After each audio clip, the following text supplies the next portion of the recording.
Eu realmente gostaria de falar, conversar aqui com a nossa convidada, que já está a postos, a Maristela Rosa. Deixe-me apresentá-la. Eu já peço para que vocês façam perguntas, comentários, vamos trocar ideia junto com ela aqui também, vamos conversar a partir do trabalho que ela tem nas redes sociais. A Maristela, que é jornalista, mestra em comunicação, com estudos em representação feminina e negra na comunicação nacional. Ela é militante do Coletivo Soberana, criadora de conteúdo no Papo de Preta, que tem página no Instagram, no YouTube e no TikTok, e trata de atualidades, cultura pop e antirracismo com viés marxista. Maristela Rosa, boa noite para você. Muito obrigada por atender o meu convite, Oiê, por estar aqui com boa a gente no noite. Cultura Brasileira. Seja bem-vinda. Oi, boa noite. Muito obrigada, Thalita, pelo convite. É muito legal estar aqui com vocês. Enfim, é muito legal a iniciativa aqui, tanto do Farol Brasil quanto do Cultura Brasileira. Eu estou bem feliz de estar aqui. Oi, gente. Oi, chat. Oi, todo mundo. Boa noite. É isso. E aí eu queria começar falando a partir de onde eu te conheci, que foi das redes sociais, Diga. né? Como é que você chegou nas redes sociais? Como é que você foi construindo esse trabalho que você desenvolve, né? Que você tem essas páginas todas, você que é uma influencer, inclusive Sim. considerada pela Forbes. E aí eu queria saber como é que você chegou, como é que você foi fomentando esse trabalho todo ao longo desse tempo. Nossa, é uma história longa, mas eu vou encurtar ela aqui. Eu sou jornalista, né, de formação, assim, e aí eu estava num momento de final da faculdade, assim, com aquela sensação que todo mundo que está terminando a faculdade tem de e aí e agora? Estou desempregada, com o diploma na mão, e o que eu vou fazer com isso, né? E aí eu estava também no momento de questionamento sobre quem eu era, o que queria dizer ser uma pessoa negra, sabe? Num momento que eu estava questionando por que, que eu odiava tanto meu cabelo, por que, que eu é, queria tanto parecer com outras mulheres brancas e tal. E aí eu comecei a ler na internet sobre. É, é, e eu comecei a ver vídeos também, era uma época que estava tendo muita questão da transição capilar, então muitas mulheres mostrando que deixavam seus cabelos crescer, né, natural, para depois fazer o corte, aquela coisa, estava nesse processo, assim. E aí, terminando a faculdade de comunicação, eu tinha uma câmera, um tripé e um sonho, e aí eu conversei com a Natália Romualdo, que durante muitos anos fez o canal comigo, assim, Natália também, sendo uma mulher negra também, se formando, eu fazia comunicação diurno e ela no noturno, né? Então ela ia se formar, tipo, 6 meses depois de mim. 6 meses ou um ano, uma coisa assim, né? Porque no noturno demora um pouco mais. E aí a gente estava conversando sobre isso, sobre e agora o que a gente vai fazer, sair da faculdade e tal. Eu estava nesse momento de questionamentos, ela também estava. E aí eu conversei com ela, falei, ai, nossa, eu tinha meio que acabado de descobrir que tinha essa coisa de YouTube, que as pessoas faziam um vídeo, assim, e faziam regularmente e tal. E aí eu falei com a Natália, falei, ai, nossa, eu acho que eu queria um lugar para poder falar sobre essas coisas que eu tô descobrindo, assim, porque era muito surreal para mim ler textos e ver vídeos de mulheres que falavam sobre questões que pareciam que elas estavam falando de mim, da minha vida. Elas relatavam coisas sobre como elas eram tratadas, como meninas negras, depois como mulheres negras, como elas tinham vergonha delas mesmas, como elas cresceram com esse incômodo que eu falava, cara, mas são mulheres que eu não conheço, que eu nunca ouvi falar antes, e elas estão falando como se fosse eu. Então, tem algo aqui, né? E aí eu fui ler mais, entender o que era racismo, entender o que era essa composição racial do Brasil, e o que, que isso significava, assim. E aí dá um incômodo, dá uma sensação de como isso foi, é e tem sido determinante na minha vida, e ninguém nunca me falou sobre isso, né? Porque eu me formei com a ideia de que se eu fosse muito boa, se eu fizesse tudo certo, ia dar certo para mim, né? Eu ia ter espaço, porque é isso, é sobre mérito, não é? É sobre quem faz melhor, não é? É sobre quem se dedica mais, não é? E aí eu fui entendendo que não, mas então por que tá todo mundo me dizendo que é? Então por que tá todo mundo mentindo para mim? Literalmente era isso, assim. E aí, quando eu comecei a entender essas coisas, eu fiquei pensando, cara, se eu não sabia disso até agora, com 22, 23 anos, que foi quando eu me formei, talvez um monte de gente também não saiba sobre isso. E eu quero falar sobre isso, assim. E aí comunicação era a única coisa que eu sabia fazer, porque eu me formei em comunicação, né? Aí eu falei, então, vamos lá. Natália aceitou fazer, e aí a gente começou. E aí lá vão 10 anos. A gente começou em 2015, e agora, em setembro de 2025, vão fazer 10 anos que a gente começou. Primeiro no YouTube, e aí depois, enfim, indo para as outras redes sociais, porque quem é criador de conteúdo sabe que é assim, né? A gente vai nesse esquema de pirâmide. Tem uma rede, precisa abrir outra, aí vem outra rede, aí você tem que fazer outra, e por aí vai.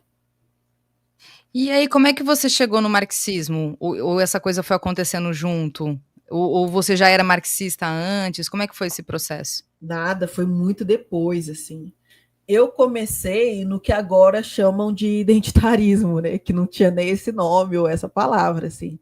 Eu comecei tentando entender quem eu era e o que significava ser quem eu era, de onde vinham os incômodos que não eram só meus, assim. E aí eu me lembro que eu li, que eu parei no site de LDs, que eu li algumas coisas da Sueli Carneiro, e aí eu fui lendo coisas e vendo vídeos e tal, e lendo coisas sobre é, a história do Brasil, assim, questões sobre escravização do povo negro no Brasil e tal, mas tudo muito focado nas nossas questões raciais, né, brasileiras, assim, tentando entender isso e numa jornada bastante pessoal, assim, tentando me entender, tentando entender a minha existência, assim. E aí, a partir disso, enfim, é um novelo de lã, né? Você vai desenrolando um monte de coisa. E aí, estudando sobre essas questões raciais e ao mesmo tempo falando sobre elas, então a nossa vida no Papo de Preta sempre foi muito isso, a gente estudava e falava, e aí questionava outras questões, ia atrás de outras questões, e aí aprendia e falava mais, e era isso, assim. A gente foi aprendendo e falando meio que em tempo real. E aí, durante muito tempo, o Papo de Preta foi esse lugar para tratar de questões raciais brasileiras, assim. E aí a gente virou um pouco para quem assistia a gente um para-raio das questões mais terríveis sobre racismo. Então, todas as notícias, todas as brutalidades policiais, todas as questões, as pessoas vinham, vocês viram isso, vocês viram aquilo e tal.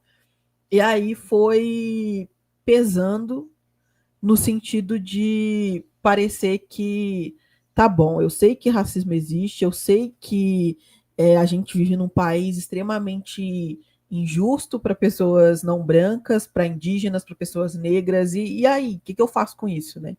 Parecia meio que um beco sem saída, assim.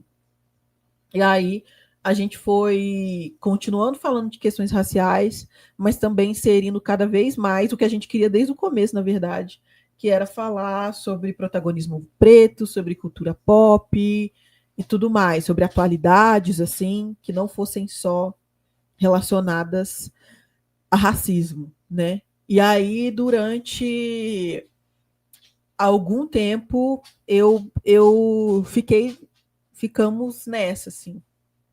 E aí, acho que foi na pandemia para tratar sobre mais como o marxismo entra na minha vida e tal. Acho que na pandemia a gente começou a assistir muitas lives, assim. Então, eu assisti muito Luigi, acho que começa muito pelo Luigi, assim. E aí depois, enfim, o meu marido já assistia muito o Humberto Matos. E aí, enfim, e aí foi através da internet mesmo. Luigi, aí depois o Jones, Manuel, o Humberto, o Ian Neves, enfim, muitos criadores.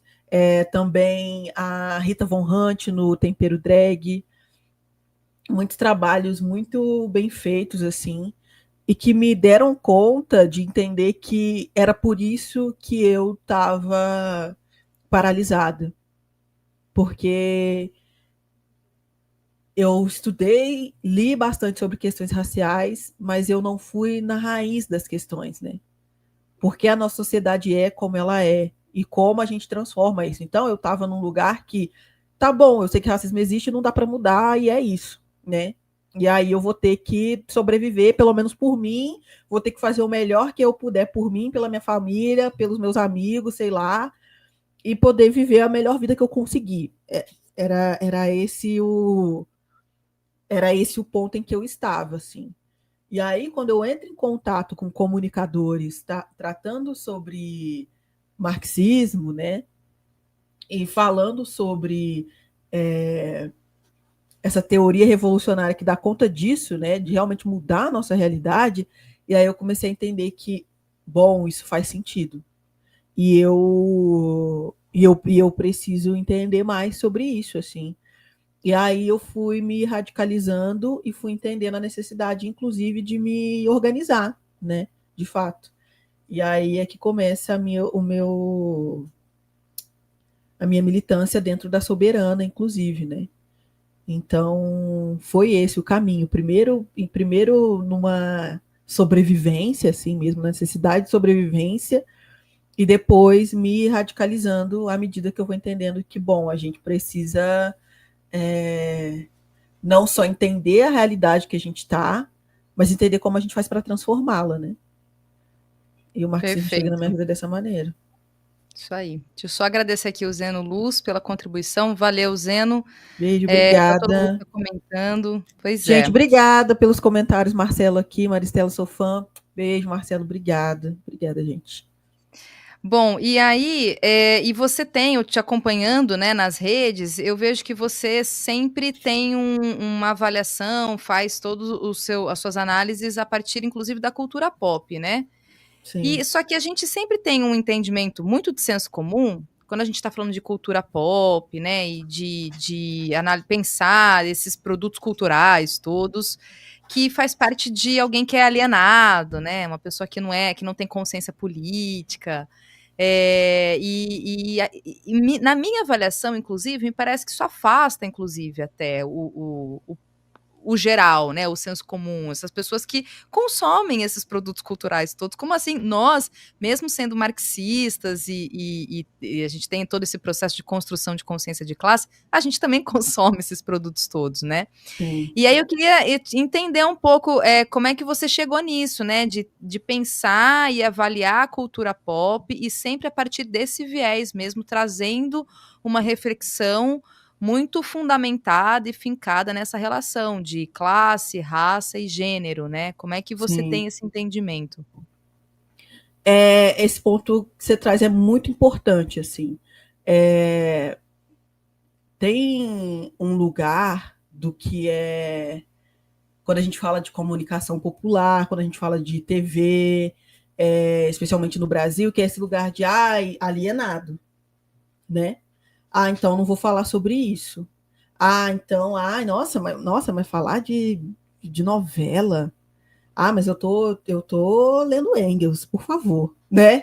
E aí o que a gente faz na prática é se nos afastarmos da classe trabalhadora, que é com quem a gente quer falar, né? Eu acho que a esquerda ficou um pouco encastelada nesse sentido, né? De tudo que é popular é ruim e não faz sentido a gente falar sobre, assim. E aí é muito interessante porque eu venho da comunicação e eu li grandes trabalhos é, de graduação, de mestrado e até de doutorado tratando de novela, né? Tratando da nossa produção popular mesmo. Até porque, quando a gente fala de comunicação, e do que de comunicação popular, ou seja, do que as pessoas estão assistindo, a gente fala de uma produção de sentido, né, do que é correto, do que é pertencimento, que é muito forte. E aí eu vou dar um exemplo que eu estava vendo recentemente, que é um assunto que eu fiz vídeo e tá muita gente falando sobre, que é o remake de Vale Tudo agora. Esse remake que a TV Globo está fazendo, né? E aí eu falei em um vídeo a respeito, e aí uma pessoa comentou assim, nossa, mas agora estão forçando muito a barra, querendo colocar negro em tudo. Porque agora, nesse remake, a gente tem das 3 protagonistas, né, 2 são mulheres negras. E aí eu estava vendo uma entrevista da Renata Sorrah, e ela estava, que participou da primeira versão, e ela estava contando que de todo o elenco da primeira versão, tinha um ator negro só, que não estava no elenco principal, inclusive. Então, todo o núcleo principal da novela era completamente branco. E nós, enquanto população brasileira, consumimos tanto, tanto esse tipo de conteúdo, ao ponto de a gente achar agora que quando tem pessoas negras, isso é forçação de barra. A gente está consumindo e a gente está entendendo o que é o Brasil, ou o que deveria ser o Brasil, ou quais histórias deveriam ser contadas, o que é o normal e o que é natural do que é ser brasileiro, através do que a gente está consumindo na TV. Mesmo que isso contradiga completamente o que a gente vê na nossa vida real. O que a gente consumiu o tempo todo na TV foi que era mais fácil ver um monte de gente branca e loira e de olho azul na rua do que ver pessoas negras, né? O que a gente sabe que não é a realidade do brasileiro.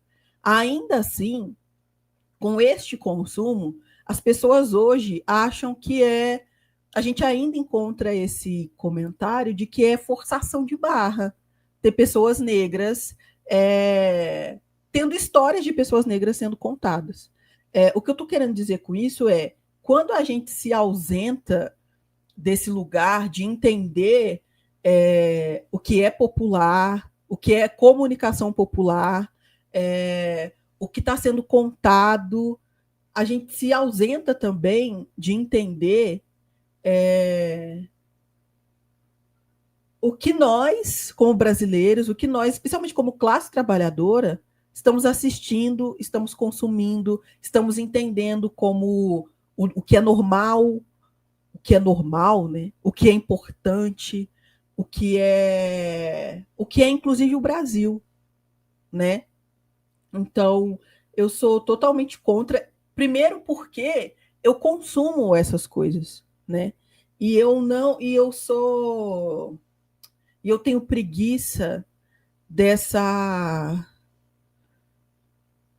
construção desse comunista ideal, dessa pessoa que ela tá longe de tudo o que todo mundo o que todo mundo faz, o que as pessoas assistem, né? Acho que isso é irreal e acho que isso inclusive afasta as pessoas, né? Eu me lembro que eu estava num momento que eu estava assim, putz, eu estou entendendo toda a necessidade de me organizar, eu estou entendendo todas as questões, assim, peguei o Manifesto Comunista para ler e tal, mas aí eu senti assim, putz, talvez eu não tenha leitura o suficiente, talvez eu não seja boa o suficiente para dizer que eu sou comunista, sei lá. E aí eu lembro que eu vi um vídeo do Ian que ele falava sobre, se você entende a necessidade de se organizar, você é da classe trabalhadora, o que te impede de se organizar, sabe? E acho que a partir daí eu consegui entender isso, assim, né? O nosso objetivo, nós somos da classe trabalhadora e o nosso objetivo é falar com a classe trabalhadora. Então, nesse sentido, eu não vejo nenhuma contradição nisso, né? E muito pelo contrário, assim. Eu vejo que o meu trabalho pelo menos é o que eu tento fazer com o meu trabalho, é falar com a realidade, assim, com a nossa realidade sem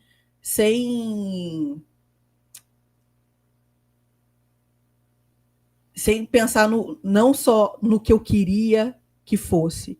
Mas eu queria que as pessoas assistissem mais filmes iranianos, sei lá. Eu não assisto, sabe? Então eu vou falar do que as pessoas estão assistindo, do que as pessoas estão consumindo, e como isso conversa com a gente, né? E como isso E, conversa com o que a gente pensa, né?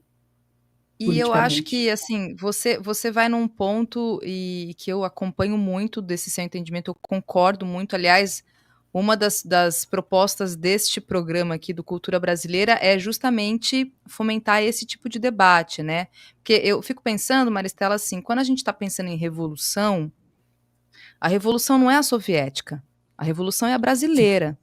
Se a revolução é brasileira, a gente precisa falar de Brasil. exato.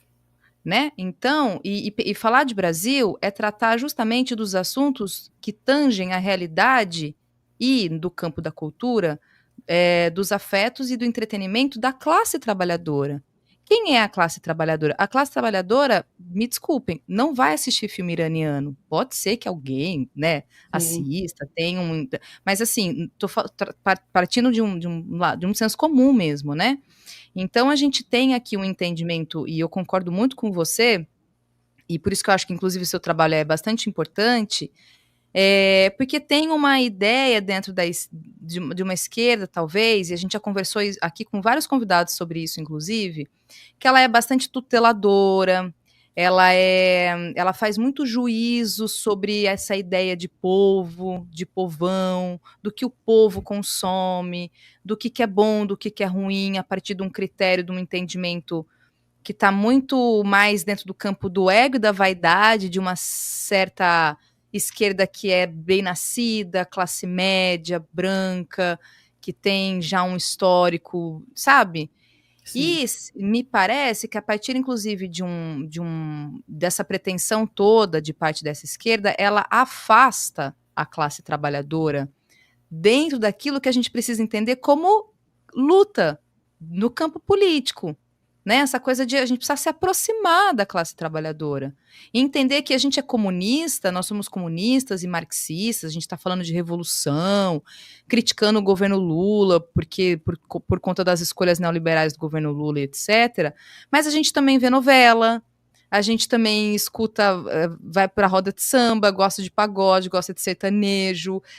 Tô falando, né, desses produtos culturais todos que a gente, sim. né, que está dentro da vivência do brasileiro no geral. Então, e estou comentando aqui, só estou comentando um pouco da sua fala mesmo, Sim. porque isso faz muito parte da nossa proposta aqui desse programa, e para te perguntar como é que você avalia mesmo assim esse lugar de dentro do seu trabalho, desse diálogo com as pessoas, porque você tem muita gente que te segue, que te acompanha, se a partir inclusive das tuas análises e dos vídeos que você posta, você consegue ir construindo essas pontes e abrindo mesmo, né, um diálogo para a gente poder fazer entender aquilo que a gente se propõe dentro do campo da luta política, sabe? Porque me parece que é uma porta que a gente vai abrindo e construindo uma ponte, né? Sim, sim. Eu concordo muito com isso que você falou, de a gente estar abrindo uma porta mesmo, sabe? É, eu, eu tenho, inclusive, me construído politicamente, né? Acho que a gente nunca está pronto, assim, então eu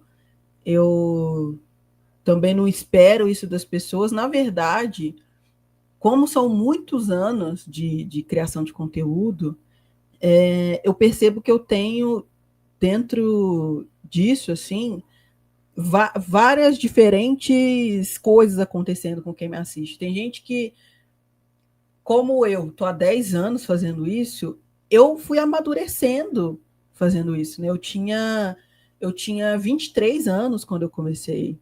Agora eu já estou com 33, eu sou outra pessoa, né? Então tem gente que me acompanha desde lá do início e que está vendo esse amadurecimento. Espero que tenha vindo comigo nesse amadurecimento, inclusive político. Tem gente que chega agora por conta desse amadurecimento político, que já acompanhava outros criadores que tratam por esse viés, mas talvez não falassem de cultura pop. Tem gente que, a partir de algum assunto que eu trouxe, veio conhecer, entender o meu trabalho, assim. E aí, o que eu digo para as pessoas, muitas vezes, quando eu falo sobre o meu trabalho, é que o que eu faço também é disputar espaço, assim, sabe? Então, se tem um assunto que está sendo bastante comentado na internet e que eu posso trazer um olhar marxista, que eu posso trazer um olhar crítico, com consciência de classe mesmo, eu vou fazer isso para disputar esse espaço mesmo dentro da internet. Para que quando as pessoas ou procurem por esse assunto, enfim, ou se esbarrem com esse assunto, tenha lá também esse conteúdo, assim, mais crítico, sabe? Então, é o que eu tenho tentado fazer com o meu trabalho, assim. E o trabalho na internet, o trabalho de comunicação, né? Ainda mais a gente, quando a gente faz meio que sozinho, né? Eu faço há muitos anos, eu penso um roteiro, eu edito, eu gravo, eu posto, eu respondo. Agora, na Soberana, estando num coletivo, eu até tenho mais pessoas para pensar junto, alguns conteúdos, assim. Mas ainda é um trabalho solitário a criação de conteúdo, né? Então, a gente também vai se criticando nesse processo, né? Então, eu posso ir por esse caminho, eu posso tratar melhor aqui, eu posso trazer mais um conteúdo melhor aqui, mais robusto nesse sentido.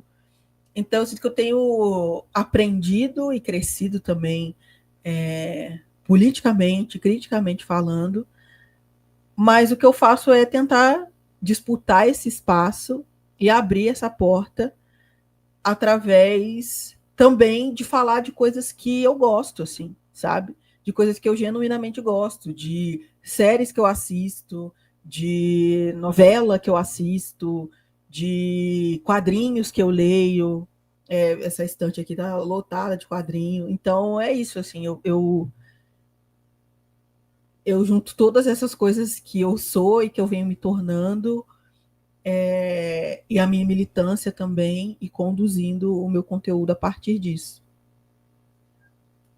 Bom, deixa eu só agradecer aqui a Edith Oli São Paulo, que ofereceu uma assinatura de presente para o nosso canal. Obrigada, Edith. Valeu, minha querida.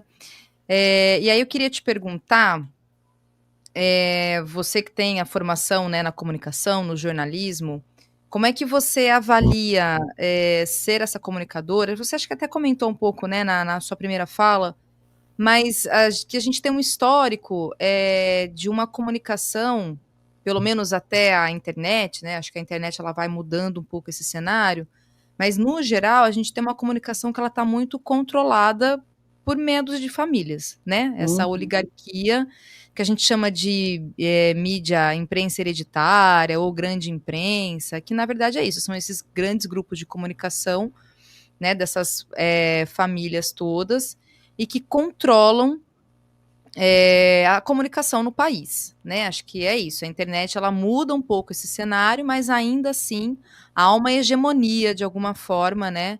No que se refere à questão de produção de jornalismo, por exemplo.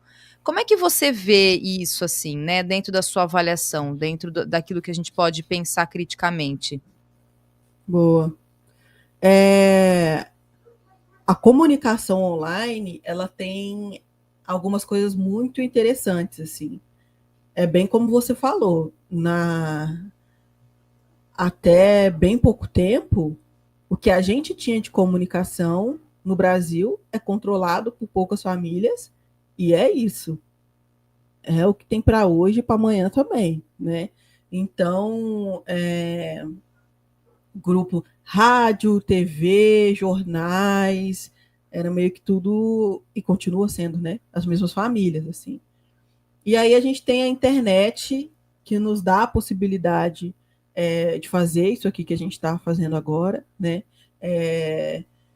De comunicar de uma maneira descentralizada, né?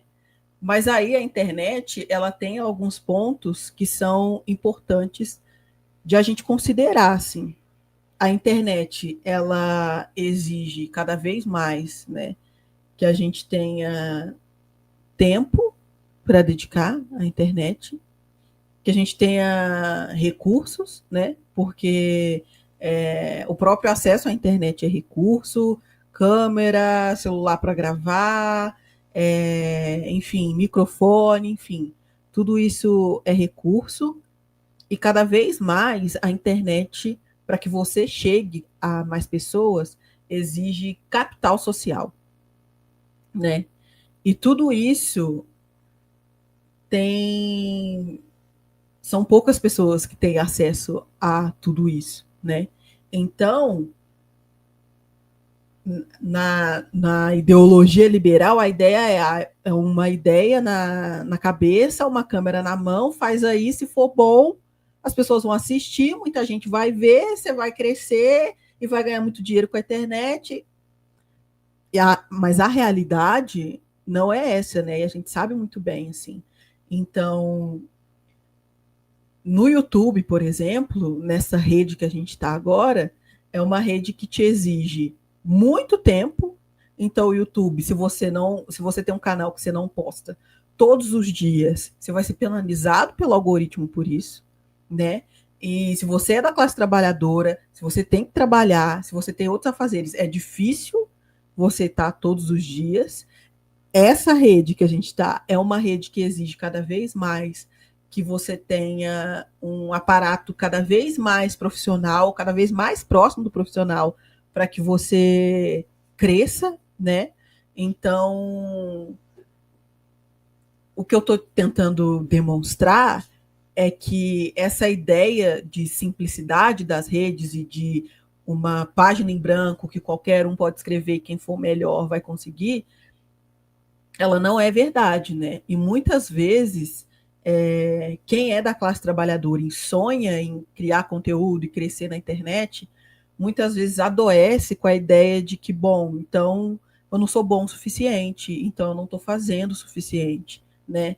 Ou na internet, se você não consegue, especialmente aqui no YouTube, tá? Se você não consegue colaborar com alguém que já é grande nessa rede, é muito difícil crescer, né? Se você não tem um podcast, que você tem uma estrutura enorme, que você consiga chamar pessoas famosas para conversar com você, é muito difícil crescer, né? Então, a gente ainda está brigando com grandes conglomerados, com gente com muita grana. A questão da internet é que você ainda pode, de alguma forma, se acotovelar ali e tentar essa briga. Assim, nas outras formas de comunicação, você nem consegue tentar, né? Você não consegue.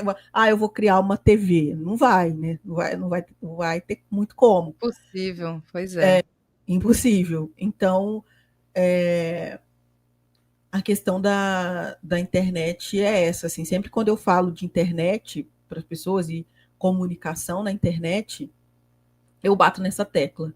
Não é esse lugar onde todo mundo tem as mesmas oportunidades, é igual e é a melhor ideia, o melhor conteúdo que vai ter o maior alcance.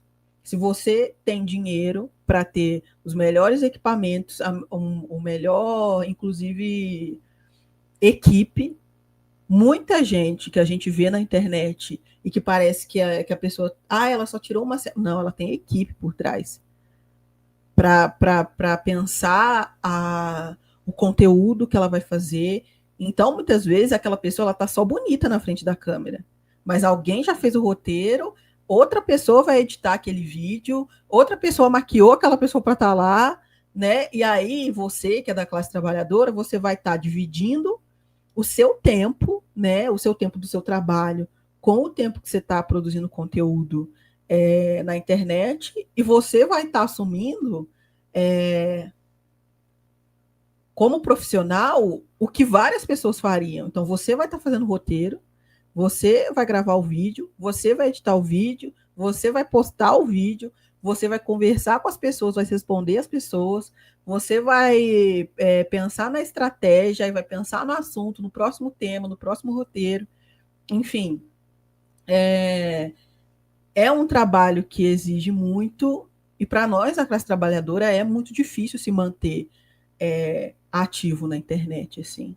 Ainda assim, é o espaço que a gente ainda tem para disputar, com todas as questões que ainda envolvem algoritmo, que envolvem, enfim, todas as outras coisas que eu acho que daria um outro programa só para falar disso. Sim. Quem Mas tem dinheiro para investir, para poder engajar, né, o conteúdo, fazer publicidade, tem alguém falou realmente. uma coisa aqui que ser youtuber é o novo ser jogador de futebol. Sim, Sim, uma grande ilusão. Sim, sim, Lucas. Sim. pois é. E aí dentro daquilo que eu estava acompanhando você, né, e vendo um pouco das coisas que você posta e publica, eu diria que talvez seja o produto cultural que mais deu certo no Brasil, que é a novela, né? Eu acho que a novela ela passa aí pelos tempos e ela continua sendo essa formatação de um produto cultural que ainda dá muito certo no que se refere sobre a questão dos debates que são feitos, as temáticas que são colocadas. Claro que agora a gente a novela ela disputa muito com os streamings, né, com as séries todas, etc. Mas a gente tem ainda um canhão de comunicação que é a Rede Globo, com ainda o poder e a influência que a Globo ainda tem, né, muito fomentado pelo Estado, a gente sabe disso também, com o financiamento do Estado brasileiro, né? E tudo aquilo que a gente sabe da história desses 60 anos de Rede Globo, inclusive, que eles estão nesse processo aí de Sim. comemoração, né, dos 60 anos. E aí, disso, eu queria te perguntar, Maristela, porque o que eu tenho observado, eu sou noveleira, tá? Acompanho novela, gosto muito, inclusive, Sim. vejo todas, eu não consigo ver agora à noite, mas eu vejo depois, assim, por exemplo, essa novela das 6, que eu acho que é a melhor que tem atualmente. Garota do Ah, Momento. Era isso, safe. acho uma baita novela. E Vale Tudo agora também. E aí eu tava até uns amigos que a gente estava conversando, e tem uma coisa que eu tenho observado, e aí vai a minha pergunta, né? Sim. Meus amigos estavam falando, pô, esses vilões de Vale Tudo, esses ricos de Vale Tudo, são todos muito legais. Rico não é legal assim, sabe? E aí o que eu tenho observado, desde os últimos remakes, né? Pantanal, por exemplo, que coloca lá o latifundiário amigo dos indígenas e do povo do MST. Aí tem o filho do patrão, que é muito bonzinho com os empregados. Sabe, aí o agro, nossa, ele é sustentável, né? E aí eles vão doar terras para os indígenas. E aí tem toda uma formatação desses remakes todos e que tenta, de alguma forma, meio que apaziguar as lutas de Uhum. classe a partir desses personagens todos. E daí eu queria te ouvir se você concorda com isso, a sua avaliação, porque é isso, dá muito certo, e por isso que a gente tem que disputar sempre a questão do campo da cultura, que aí vem, por exemplo, o discurso para mim, né, só para fechar aqui meu comentário, da Raquel, a mãe da Maria de Fátima no Vale Tudo, é o discurso da meritocracia. Olha, se você trabalhar e for honesto, você vai vencer na vida, Sim. né? É o discurso da Sim. meritocracia. E ela que trabalha lá, acorda 4 da manhã para vender lanche na praia, e ela tá sempre muito, não, tô bem, que você é trabalhadora e honesta e etc. Aquilo é o puro suco da meritocracia, do empreendedorismo. E é isso, né? E tá todo dia aqui, ó, na mente das pessoas e da classe trabalhadora que tá vendo a novela, né? Então, eu queria Sim. te ouvir sobre isso, se você tem esse entendimento também. Eu vou partir desse seu ponto de agora, e aí eu vou retrocedendo. É por isso que quando a gente fala de questões raciais, a gente não pode parar só na questão ou estética, né, da representatividade, no sentido de não discutir questões políticas. Porque aí O que a gente tem agora são personagens negras dizendo o discurso da meritocracia, né? Antes era a Regina Duarte, agora é a Thais Araújo, mas o discurso é o mesmo, né? É o discurso de eu vou trabalhar duro e eu vou vencer com a minha honestidade de todos os dias, acordar cedo, porque neste sistema quem é correto vence. Quem trabalha muito vence. O que a gente sabe que é mentira, né? Então, assim, quando a gente fala até dessa questão a questão da representação da população negra, a gente não está falando só, a nossa luta não tem que ser só pela questão de, bom, ter uma atriz negra lá. A questão que rede é essa? Quem escreve essas histórias? A serviço de que essas histórias estão? Porque a gente sabe que essas histórias elas estão a serviço do status quo que a gente já conhece, né? De que o mérito vence, né? Então a ideia de que a gente vive num sistema justo e correto, né? Ou que não, as pessoas que têm grana, elas trabalham muito para ter dinheiro, não é assim. E elas também são muito legais, elas são muito bacanas com a classe trabalhadora. E quem não é bacana é a vilã, mas a vilã ela se dá mal no final, né? E aí, quando a gente fala da TV brasileira, a TV brasileira, 95% dos lares brasileiros, segundo o IBGE, cerca de 95%, ou até mais, tem pelo menos um televisor, né? Então a televisão chega aos lares de praticamente todos os brasileiros, né? E especialmente no período ali da ditadura militar no Brasil, teve um grande esforço dessa unificação de ideia do que é esse Brasil, né? Que no discurso era o Brasil de todas as raças, de todos os povos, mas na prática o que a gente via era um país idealmente branco, né? As histórias que merecem ser contadas, as pessoas que merecem ser vistas e ser ouvidas e terem credibilidade são pessoas brancas, né? Foi isso que a nossa TV contou para a gente por muitos e muitos e muitos anos, assim. E continua contando, inclusive. Eu acho curioso quando a TV Globo eles fazem entrevistas com algumas pessoas negras que trabalham lá, né? E fala, conversa com uma atriz negra.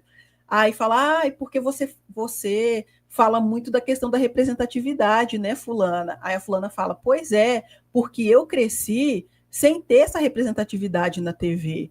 E eu acho engraçado que a TV Globo entrevista essas pessoas e fala dessas pessoas crescendo sem representatividade na TV, como se não fosse a própria Rede Globo que produziu isso com suas escolhas, né? Não só a TV Globo, né? A TV brasileira no geral, mas a TV Globo, como essa grande TV brasileira, ela fez essa escolha, inclusive consciente, de construir essa TV branca, né? Essa TV branca, essa TV e com esses discursos meritocráticos, com esses discursos de a classe trabalhadora, gente, pensem sobre isso, a classe trabalhadora durante anos tem sido colocada para sentar no sofá e assistir a vida da classe burguesa, da classe rica, e torcer por esses burgueses, e torcer pela felicidade da dona Helena, sabe? Que não vai trabalhar porque brigou com o Edu, e aí ela não vai para a clínica dela trabalhar hoje, sabe? E aí, e a gente tem, e inclusive, a gente se sensibiliza com esses ricos do Leblon, e a gente torce por eles, enquanto a empregada que é negra, enquanto os personagens que são da nossa classe, eles são completamente desumanizados, porque eles mal têm nome, eles não têm história, né? São personagens que estão ali a reboque da história daquela classe burguesa, daqueles ricos, daquelas madames, assim. E são pessoas que a gente assiste, nossa, como eles são legais, nossa, realmente, nossa, a história de rico é muito mais legal mesmo. Pobre não tem nada para, classe trabalhadora não tem nada para contar, né? A gente tem essa impressão, porque na verdade foi como a gente foi ensinado, né? E durante anos, assim, porque a novela ela chega todos os dias, né? Hoje está até mudando, né, com streaming e tal, mas a maneira tradicional com que a gente sempre assistiu novela, assim, eu cresci assistindo novela, é isso, é todos os dias estar nessa companhia e torcendo por essas pessoas que não se parecem com a gente, que não vivem uma vida que a gente vive, né? Mas elas são muito legais. E elas são pessoas pelas quais a gente torce. E as que são ruins pagam no final. Porque é isso, porque o mundo é justo. E a gente pode confiar que se a gente trabalhar muito, a gente vai ter o melhor, né? E aí vem toda essa questão, todo esse discurso de, bom, se não tá bom ainda a sua vida, é trabalhar mais, né? É acordar mais cedo, é fazer mais. Toda essa questão que a gente já conhece, assim, desse discurso que a gente já conhece. Mas isso não é de agora, não é dos remakes. Se você pegar o Rei do Gado, que é aquela novela Rei do Gado, o protagonista, que é o Antônio Fagundes, é um cara muito legal também com o MST, e o MST está invadindo a fazenda dele de forma injusta. Confundiram a fazenda dele com uma terra improdutiva, mas não, a terra dele é muito produtiva. Mas mesmo assim, ele é benevolente, ele concede água, comida para a galera que está invadindo as terras dele. Enfim, então é isso. Assim, eu acho que é desde de muito tempo, desde E sempre. se apaixona pela mocinha, que é uma loira dos Sim, olhos verdes, bem ponto de Patrícia Pilar. princesa, né? Pois é. Exatamente. Bom, e aí, Maristela, até para a gente ir finalizando também, aqui não quero tomar muito seu tempo, mas para te perguntar, até você tocou um pouco nesse assunto, que eu acho que cada vez mais tem sido, acho que caro para a esquerda brasileira, de alguma forma, porque eu acho que parte de um incômodo mesmo a partir do que a gente tem visto e ouvido, que é essa ideia do identitarismo, né? Eu queria te ouvir um pouco sobre isso, porque até você começou falando sobre todas as questões de raça, né? Aquilo como você foi se compreendendo e olhando para isso e trazendo todas as contestações a partir disso. E que em algum lugar há uma turma que fala que isso é identitarismo e que isso é Uhum. deixar de falar das principais lutas, das lutas mais importantes, tentar hierarquizar o que é mais importante ou não. Então, eu queria te ouvir mesmo como é que você tem avaliado esse debate, né, essa discussão sobre identitarismo, que as pessoas têm falado sobre isso. O que eu acho muito importante a gente entender é que a gente precisa falar com a classe trabalhadora brasileira, mas com a classe trabalhadora brasileira que existe, e não com a classe trabalhadora brasileira que alguns intelectuais gostariam que existisse. A classe trabalhadora brasileira é formada, sim, por muitos trabalhadores e trabalhadoras negros e negras que sabem o que é sofrer na pele o racismo. E aí, não falar sobre isso não é unificar a classe trabalhadora.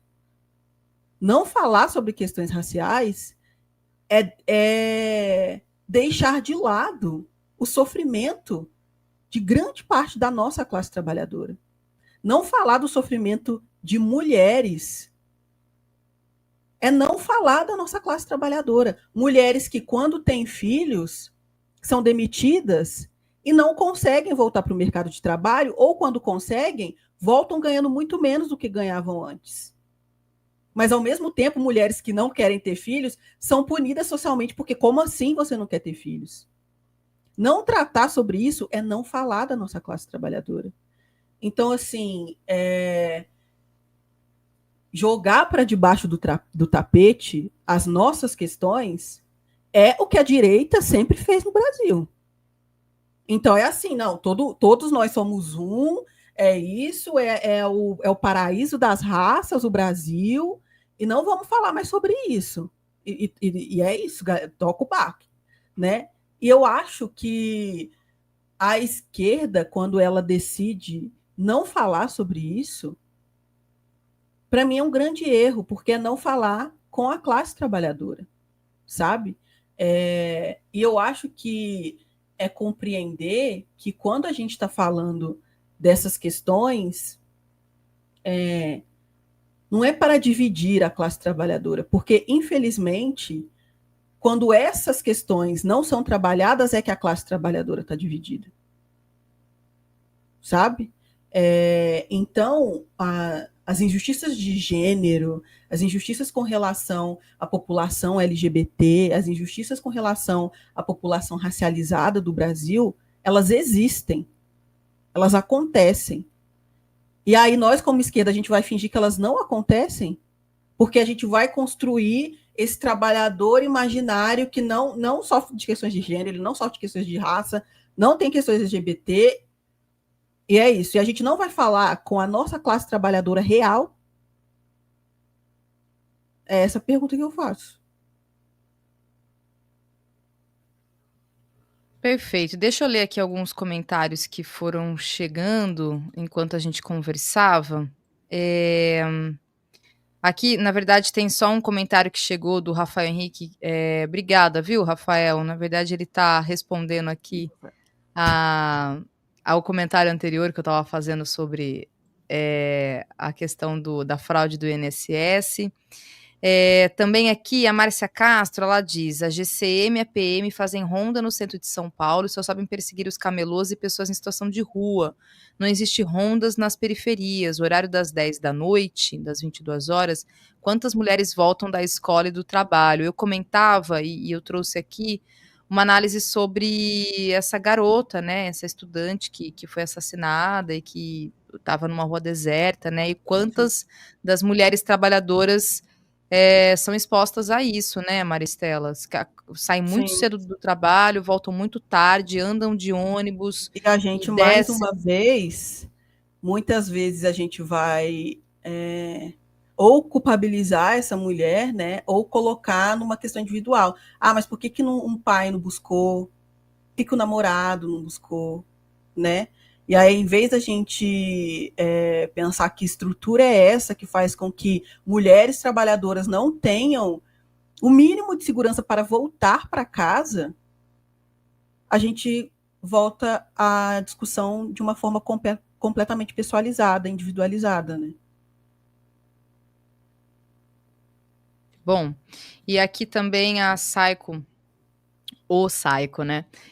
Diz: "Uma coisa que observo é que em novelas brasileiras os personagens nordestinos, por exemplo, são representados por atores brancos pintados como se a pele tivesse sido queimada pelo sol." Sim. E aí essas novelas que, em tese, vão representar o nordeste do país, ou o norte, mas que são gravadas no Rio de Janeiro, né? Com atores do eixo Rio-São Paulo.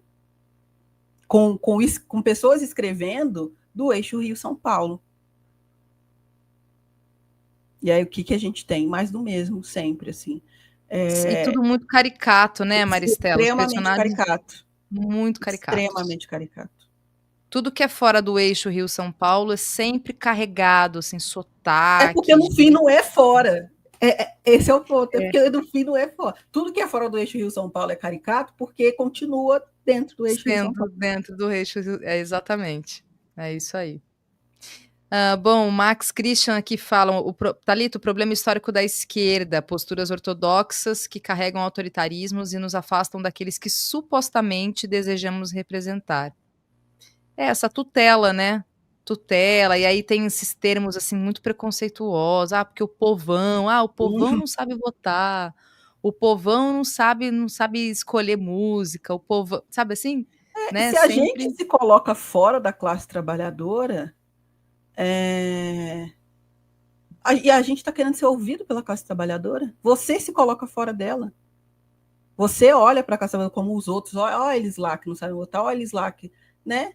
É sempre a culpa da classe trabalhadora que não sabe, que não viu, que não fez direito. Então, assim, então tá, né? Então, então é isso. Então, eu não.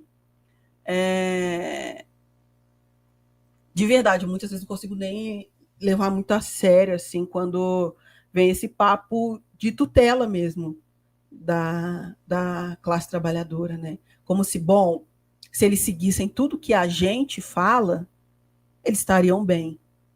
Quando na verdade, muitas vezes, é a dificuldade de ouvir a classe trabalhadora, né? De nos ouvir como classe trabalhadora. O meu objetivo é falar para a classe trabalhadora porque eu faço parte da classe trabalhadora. Não porque eu sei mais do que a classe trabalhadora. É porque eu faço parte, eu estou lutando com a minha classe pela minha classe. Bom, tem uma pergunta aqui. O Manuel disse: Maristela, se puderes falar sobre, por gentileza, quando você começou a dispersar e avançar, como foi se dando em relação às pessoas do teu círculo mais próximo? Teu compa já vinha e outros? Meu companheiro, Acho que ele, sim. ele, na verdade, ele começou a consumir conteúdos é, comunistas assim antes de mim até, né? Então, dentro de casa, assim, eu não tive essa dificuldade, sabe? E aí, desde que eu comecei a questionar sobre questões raciais e tal, tava meio na minha frente que o problema era o capitalismo, mas era aquilo, né? Eu tinha que chegar até ali, assim. Então, eu acho que desde de quando eu comecei a questionar sobre questões raciais, foi um choque para as pessoas lá, assim, no começo. Quando eu comecei a questionar questões raciais, quando eu cortei meu cabelo e parei de alisar, quando, enfim, era uma coisa muito mais em 2015, né? Tipo, nossa, como assim? Tá muito radical e tal. Mas agora, eu acho que talvez fosse até esperado pelas pessoas que eu viesse por esse lado, assim, então não foi tão difícil. Mas questionar, quando eu comecei a questionar questões raciais, assim, a minha volta, acho que foi um pouco mais chocante para algumas pessoas, assim, sabe? Mais do que quando você se posicionou como comunista? Mais, porque Olha. antes eu estava num círculo onde isso, não tem isso de racismo, né? Somos todos iguais. Não tem isso, né? Então, quando eu começo a olhar para o lado e falar, não somos todos iguais, não, porque eu não sou tratado da mesma forma que pessoas brancas são tratadas, então não tem essa de somos todos iguais, aí começou a ter um incômodo, sabe? E eu, inclusive, me retirei de alguns lugares, desfiz algumas amizades, sabe? Eu transformei o meu ciclo mesmo, assim. E aí, eu acho que com essa transformação que eu fiz, eu consegui construir bases para que eu pudesse chegar até aqui, sabe? Porque eu acho que antes eu não conseguiria nem. Eu estava tão imersa na ideologia, né, nessa ideologia capitalista, assim, que não te deixa questionar nada, né? Se você questiona é porque você que não está fazendo o suficiente, que dificilmente eu conseguiria adquirir a consciência política e a maturidade política que eu venho adquirindo agora. Então, por isso que eu digo que lá atrás foi bem mais difícil, assim. E aí depois acho que foi uma, sei lá, uma continuidade até natural, assim, eu acho. Tá certo. Porque é um pouco chocante, porque quando a gente fala assim, quando a Pois pessoa é. se coloca como comunista, né, as pessoas ficam meio, Aham. nossa, que é, né, parece um bicho-papão, né, uma coisa. E aí quando Mas você traz essa informação, né, de que a é, consciência racial, o letramento, a consciência, ela afasta mais ainda, mais a gente ainda. vê o Quem é o tamanho do que é o racismo nesse racismo? país, né, Sim, Maristela? é isso. Quem é uma pessoa negra e começou a questionar questões raciais, começou a olhar e falar, cara, esse ambiente que eu sempre tive aqui, essas falas, isso é racismo, isso é racista. Sabe o quanto isso gera incômodo, sabe o quanto isso afasta as pessoas. Não é simples, definitivamente, é difícil mesmo. Total. Mas olha, eu quero te parabenizar, te agradecer de ter vindo aqui, ter conversado conosco, Obrigada. falado um pouco mais do seu trabalho também. Para quem não conhece, gente, acho difícil, assim, porque a galera tá toda aqui falando, mas a Maristela tá lá no Papo de Preta, tá? No Instagram e no TikTok também, no YouTube. É Sim, muito bom, acompanho o trabalho dela no X também, eu sigo lá você também no X e eu sim, estava vendo hoje também o que você fala dos assuntos todos do mundo pop, do mundo do entretenimento mesmo, né, que a sim. gente tem e que é importante, que é bom, né, a gente que é trabalhador, comunista, marxista, a gente consome e a gente está inserido nesse mundo, né, então a gente não está fora dele, como você bem falou. Mas te agradeço mesmo, Maristela, de estar aqui e quero que você venha outras vezes também para a gente trocar mais ideia e conversar sobre outros temas e mais Ótimo. assuntos também.